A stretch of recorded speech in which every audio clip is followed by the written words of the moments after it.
We are in college graduation season. So I want to say congratulations to all the college grads, but I also got to give you guys some harsh realities on what life is going to be like as soon as you walk off that campus. We're sold a perfect dream when we're in college where they say that you're going to get your college degree and everything's going to be perfect. You're going to get a job after college and yeah, it's going to be great. Now, it doesn't always turn out that way for most people. For some, yes, it does, but for most, it does not turn out that way. So these are some of the things that I've learned over the past 2 years since I graduated from college.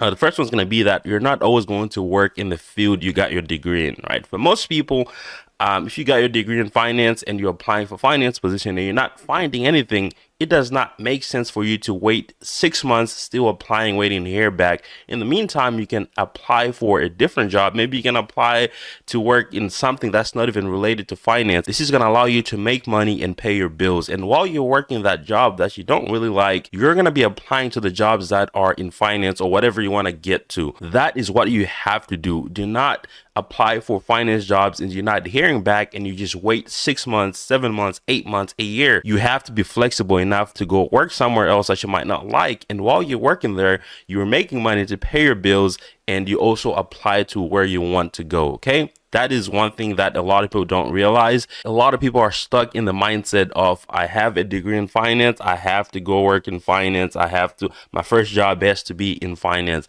It does not have to be that way. Now, my second point is going to be your main goal as a new hire out of college is going to be to get in the door. If you are graduating from college, you have to realize that there's thousands of other students graduating from college. If you had a 4.0 GPA, we have to realize that there's thousands of students with a 4.0 GPA. You're not that smart, okay? You have to get in the door. So what do you do once you get in the door? You work hard as hell, okay?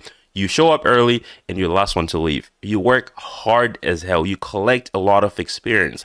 This is what you need to do. You have to create a lot of experience. And most of the time, this is going to lead to you being irreplaceable. If you are a great resource, if you are someone who provides a lot of value, someone who's dependable, you're going to be pretty hard to replace and you're going to see those raises and promotions come sooner than you think. All right, so the next one is a little controversial, but this is how I feel about it, okay? Once you get your bachelor's degree, there's no reason to go get your master's degree right away. I recommend that you go get some work experience. Go work for 2 years. So what happens a lot of the times is you have people that are maybe, let's say, business majors, right? So they go to college, they get their bachelor's in business, and then as soon as they get that, they go to grad school and they get their master's in business, okay? Now, they go to the workforce after they get their master's in business and they realize that they do not like to work in business. Okay. Now this happens a lot. So what I recommend or what I would do is I would get my bachelor's degree, go into the workforce, get a job for about 2 years in finance. If I have a finance degree or if you have an accounting degree or whatever you have, go work for 2 years. This is going to allow you to assess if you actually enjoy working in that environment, if it's actually worth the investment of a master's degree, because it's definitely not cheap. Okay.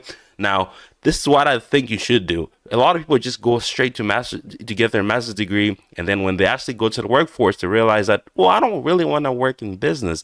I want to go be a dentist or something. I don't know, whatever they switch to. Now you've wasted a lot of money. You still got to pay off that master's degree, right? Especially if you have to take out student loans and stuff. And most of the time, some employers will actually pay for your master's degree or part of your master's degree. Of course, it's going to come with some contingencies like, hey, maybe you work for us 4 years after you graduate, or you have to pay us back or something like that. But some employers will pay for that. And that is how employers actually invest in their employees. If you work in consulting, if you have a master's degree or maybe a CPA, whatever, whenever they bill the client, they get to bill the client a lot more money because you have more certifications. So some businesses or some companies will actually invest in you. Now, the next one might also be controversial, but this is how I feel about it. I've done a lot of interviewed a lot of new people. I've also been interviewed a lot of times. And what I'm going to say is if you are graduating from college, it's your first job, entry-level job, you don't have a lot of negotiating power when it comes to salary, okay?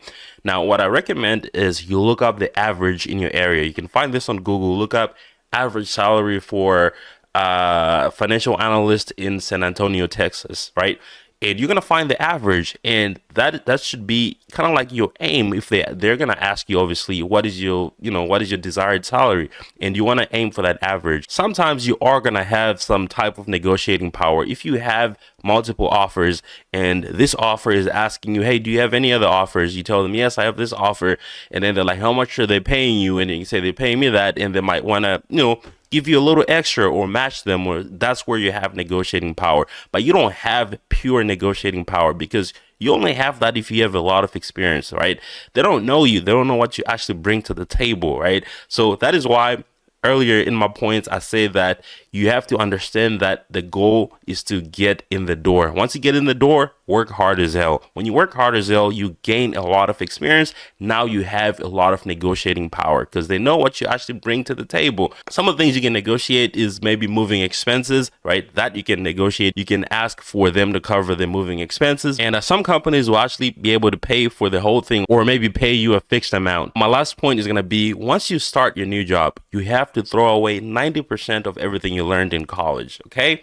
If you learned finance in college, that was your degree, throw away 90% of everything you learned, right? The 10% is actually what's important, because that's the core finance. It teaches you the financial statements, right? Those are things that are always going to be around. Those are the things you need.